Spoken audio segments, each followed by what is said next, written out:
हेल' गाफार बे समाव नोंथांमोननि थाखाय फरायसाफोरनि थाखाय माखासे खौरां लाबोना होफैदों दा बेयावहाय नोंथांमोना थाम्बनेइलावबो नुखाबाय जानो हागौ दा 25 जुन खालि हायार सेकेन्डारिनि फाइनाल एग्जामनि रिजाल्ट होलांबाय दा बे रिजाल्टनि गेजेरजों गोबाङानो गोबां डिभिजन लाखिनो हाबाय गोबाङानो गोबां पार्सेन्ट लाखिनो हाबाय दा बिनि उनावहाय बिथांमोनहा साननो जानो हागौ माखासेया सिगांनिफ्रायनो जायफ्रा एम दंखायो बिथांमोना गावबागाव लाइन फरायनानै थांनो सानदों आरो नाथाय माखासेया सानदोंब्लाबो रिजाल्टनि बेलायाव बियो जाफैयाखिसै हथात जेसेबां मोननानै थांखि लादोंमोन बिसिम थांखि मोननाय बिदि जायाखिसै सोरनाबा खम जाबाय सोरनाबा बारा मोनबाय दा बेयाव जोङो थांखिखौ सोलायफिननांगौ जानो गोनां फैबाय गोनो गोथोआव गोग्लैबाय बबेखौ फरायनो मोनगोन बबेयाव लाइन मोनगोन ना मोना बबेखौ मोनगोन दा बेबायदि गोनो गोथो जादों जानो हागौ दा बिनि थाखाय नोंथांमोननि गेजेराव नैबे भिडिअआव माखासे लाबोना होफैदों जे 23-24सोहालागै माखासे लाइनफोर बाहाय बेसेबां हायार सेकेन्डारियाव पार्सेन्टेज मोननायफोरा बेसेबां मोननायफोरा बबेयाव माबायदि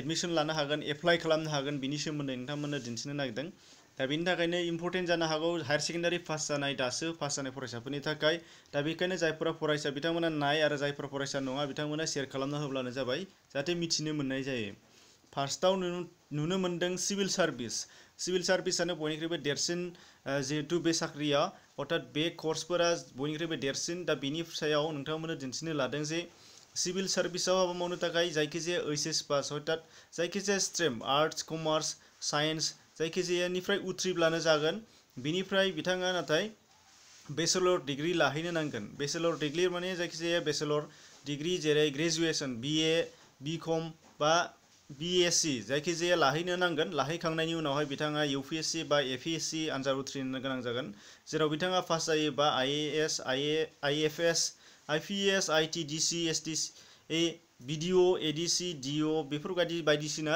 गोबां गेदेर एडमिनिस्ट्रेटिभ सार्भिसनि बिबान मोनहैनो हानाय जाहैगोन दा बेनि थाखायनो सिभिल सार्भिसनि थाखाय बाहाय जोबोद कमनथार बेनि थाखायनो जायफोरहा जोबोद खम पार्सेन्टेज मोननानै हायार सेकेन्डारि पास जाबाय एबा जायफोरा गोबां मोननानैबो पास जाबाय सिभिल सार्भिस एग्जामनि थाखाय जिरायनो लुबैदों बिथांमोनहा जेबो सिन्था खालामालाबानो जायखिजाया नोंथांनि टारगेट बादि जायखिजाया स्ट्रिमाव बा BA BCom बा BSc आव नोंथांमोना बेचलर डिग्रीखौ लाग्रोबानो जाबाय लाग्रोखांनायनि उनावहाय नोंथांमोना जिखौ मोजां पास जानानै UPSC बा APSC नि थाखाय ट्राइ खालामबाय थाब्लानो जाबाय बेयावनो नोंथांमोनहा क्लियार खालामनो हानाय जागोन दा बेनि थाखायनो गोबां साननो हागौ आं 30% मोननानै हायार सेकेन्डारि पास जाबाय अब्ला मा खालामनो नाथाय नोंथांनि थाखाय हायार सेकेन्डारियाव 30% मोनदोंब्लाबो सिभिल सार्भिस बा बयनिख्रुइबो देरसिन सार्भिसावनो लामा गेवनानै थायो दा बेखायनो ग्रेजुएसन ग्रेजुएट खालामनायनि उनावहाय नोंथांमोनहा बेखौ एप्लाइ खालामनो चान्स लाबानो जाबाय नेक्स्टआव नुनो मोननाय जागोन जे इन्जिनियारिंनि थाखाय इन्जिनियार फरायनो थाखाय जायफोरा हायार सेकेन्डारियाव साइन्स लानानै फरायदोंमोन बिथांमोनासो हागोन नाथाय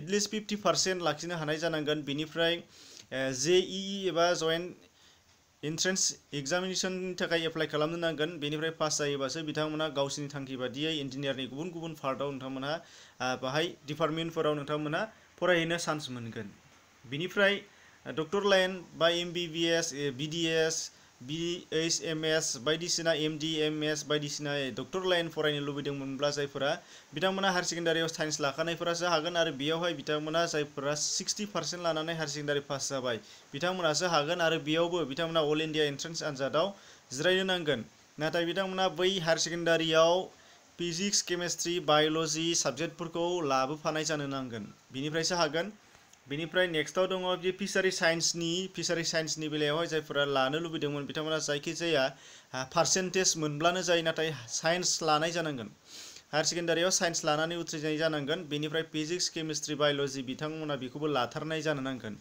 नाथाय पार्सेन्टेजनि बाहाय मख'नाय गैया नोंथांमोना जायखिजाया पार्सेन्ट जेसेबांखि मोना मानो बेखौ फिसारि साइन्सनि थाखाय एप्लाइ खालामनो हागोन बिनिफ्राय आर्किटेक्सार लानायनि थाखायबो हायार सेकेन्डारियाव साइन्स लानाय जानांगोन नाथाय एटलिस्ट 55% लानानै पास जानो हानाय जानांगोन होनदों बेनिफ्राय अल इन्डिया एन्ट्रेन्स एग्जाम होनानै नोंथांमोना बेखौ बेचलर अफ आर्किटेक्सार बेवहाय लानो हानाय जागोन बेचलर अफ आर्किटेक्साराव लानो हानाय जागोन बिनिफ्राय नुनो मोननाय जादों फारियै नोंथांमोनहा बेयावबो फिजिक्स केमेस्ट्रि मेथ्स बेफोरखौ लानो हानाय जानांगोन बाहाय उनावहाय नुनो मोननाय जादों बाय'टेक्न'लजियाव बाहाय हायार सेकेन्डारियाव साइन्स लानांगोन बेयावबो 55% लानो हानाय जानांगोन बिनिफ्रायसो उथ्रिनो हानाय जानांगोन ओमफ्राय बेयावबो केमिस्ट्रिखौ लाथारनो नांगोन होनदों दस्रा साबजेक्ट थादेरनायजों लोगोसे केमिस्ट्रिया नांथारगोन होनदों ओमफ्राय 55% बेनिफ्राय बिजनेस एडमिनिस्ट्रेशन एबा BBA MBA बायदि फरायहैनायनि थांखि दङब्ला हायार सेकेन्डारियाव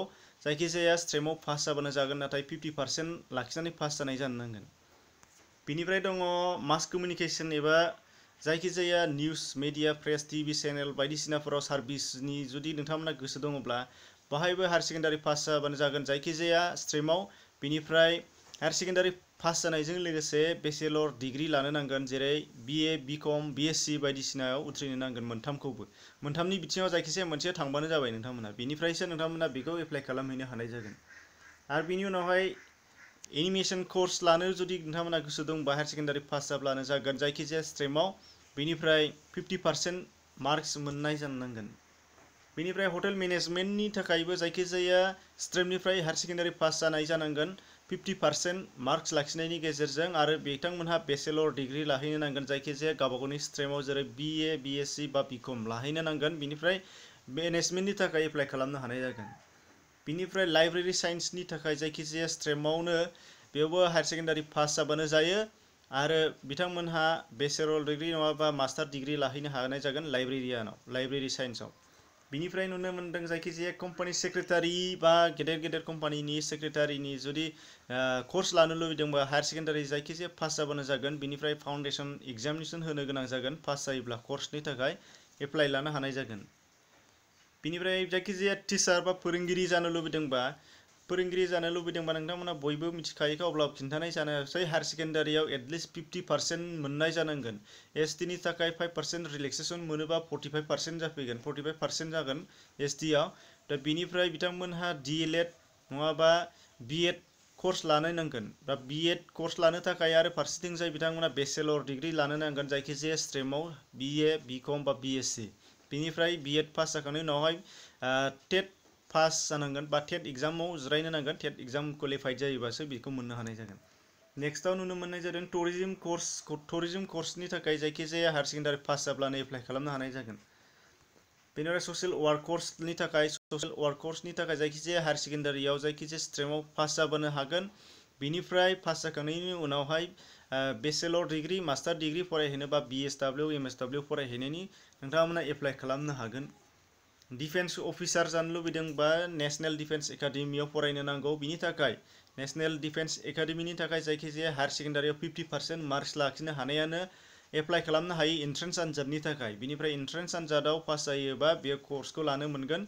बिनिफ्राय गुबुना जाहैगोन फारसेथिंजाय जेनेरेल डिउटि बा GD आरो CHSL थारमाने कम्बाइन्ड हायार सेकेन्डारि लेभेल एग्जामफोरनि थाखाय जायखिजाया हायार सेकेन्डारि पासबानो जायो। माब्लाबा कम्बाइन्ड हायार सेकेन्डारि लेभेलाव 45% बा 55% मार्क्स बिनाय जायो। दा बेखौ ओरैनो सार्कुलार होनानैनो बयबो मोनखायो, कर्स लानांलाया। दा बिनिफ्राय नुनो मोननाय जादों दा पाइलट जानोबा बिनि कर्स लानो थाखाय हायार सेकेन्डारियाव साइन्स लानो नांगोन आरो 50% मार्क्स मोननांगोन। बेनि बेलायाव फिजिक्स केमिस्ट्रि मेथ्स साबजेक्ट लाथारनाय जानो नांगोन। बेनिफ्राय PPL SPL बा CHPL बायदि एग्जाम बा बायदि कर्सनि थाखाय बिथांमोना एप्लाइ खालामनो हानाय जागोन। नेक्स्टआव नुनो मोननाय जागोन जे फेशन टेक्न'लजि लानो थाखाय जायखिजाया हायार सेकेन्डारि पास 50% मार्क्स लानाय जानो नांगोन। बेनिफ्राय बेचेलर डिग्री लाथारनो नांगोन, हथात BA BSc बा BCom जायखिजाया स्ट्रिमनियानो बेचेलर डिग्री लानो नांगोन। बेनिफ्राय नाम्बार 19आव दङ LLB बा ल' LAW फरायनो जायखिजाया हायार सेकेन्डारि पास जानानै बेजों लोगोसे बेचेलर डिग्री लाफानांगोन, जेरैहाय BA BSc बा BCom लानांगोन। बेनिफ्राय बे कर्सखौ लाहैनो थाखाय एप्लाइ खालामनो हाहैगोन। बाय पार्सेन्टनि जेबो खोथा गैया, बिनि थाखायनो पार्सेन्ट खमबाबो गोसोआव खाब्रायनो नाङा। ITI हथात इन्डास्ट्रियेल टेक्निकेल इनस्टिट्युटनि थाखाय बा बायदिसिना ITI कर्सनि थाखाय नोंथांमोनहा जायखिजाया हायार सेकेन्डारि पास जाबानो जागोन। पार्सेन्टनि जेबो खुनु मेनसन गैया, बिनि थाखायनो खाब्रायनो नाङा। हायार सेकेन्डारि पास जानाय जायखिजाया लानो हायो। अदेबानि मेट्रिक पासआबो बेखौ लानो हायो, नाथाय हायार सेकेन्डारिनि थाखाय बुंनायलाय हायार सेकेन्डारिखौ लानो होनाय जाबाय। दा पाब्लिक रिलेसन अफिसारनि थाखाय जायखिजाया हायार सेकेन्डारि पास जानानै बेचेलर डिग्री लाहैनो हाब्लानो जायो जायखिजाया स्ट्रिमनिफ्राय। बेनिफ्राय फाइन आर्ट बा कमार्शियेल आर्टनि थाखाय जायखिजाया हायार सेकेन्डारि पास जानानै एप्लाइ खालामनो हायो। पार्सेन्टनि खोथा गैया, स्ट्रिमनि खोथा गैया। बेनिफ्राय नार्सिंनि थाखाय हायार सेकेन्डारियाव साइन्स लानो हागोन। बेनिफ्राय बे बेलायाव साइन्सआव फिजिक्स केमिस्ट्रि आरो बाय'ल'जि लाफानो नांगोन। बेनिफ्राय नार्सिं कर्सखौ एप्लाइ खालामनो हानाय जागोन। दा बेखिनिमोन आरो गोबांथार बिथिङाव दंबावो दा फिल्डआ जोबोद गुवार नोंथांमोना बयबो मिथिखागौ दा बेखौ मोनसेल' सर्ट भिडिअनि गेजेरजों खिन्थाजोबनो हानाया गोब्राब दा बेखौ गोबां केरियार गाइडबुकबो थायो बेफोरावबो नायनो हानाय जायो आरो नोंथांमोननि न'खरनि बा गामिनि गोबां गेदेर गोलावफोरनाव बा गोरों गोराफोरनाव नोंथांमोना सोंनानै सुबुरुन लानो हानाय जागोन दा जेखि जाया मोननैसोल' बाहाय खिन्थानानै होनो हानाय जादों अब्लाबो नोंथांमोनहा बेफोरनिनो फ्राय बबेखौबा नोंथांमोना सायख'ना लागोन होननानै मिजिंथिबाय दा एसेनोसै नायनायनि थाखाय साबायखर थाबाय गोजोन्थों।